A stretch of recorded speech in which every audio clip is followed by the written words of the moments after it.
Govinda Hari Govinda Govinda.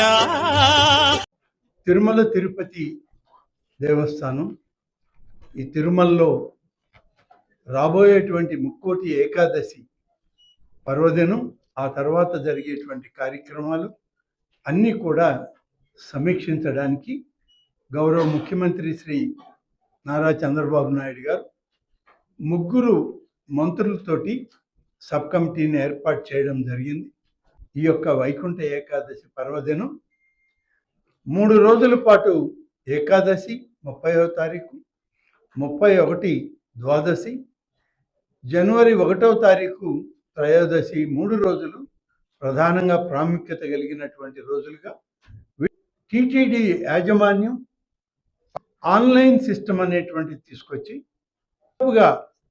Register చేసుకోబడినటువంటి వాళ్ళ సంఖ్య చూస్తే 23,60,000 మంది, 64,000 మంది ఈ ఆన్లైన్లో రిజిస్టర్ చేసుకోవడం జరిగింది.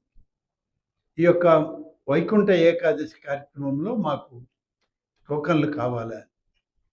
దర్శనానికి ఏర్పాటు చేసినప్పటికీ డిప్ సిస్టంలో ఇప్పటికీ 1,89,000 మందికి డిప్ సిస్టంలో వాళ్ళకి టోకన్స్ కూడా ఇష్యూ చేయడం జరిగింది.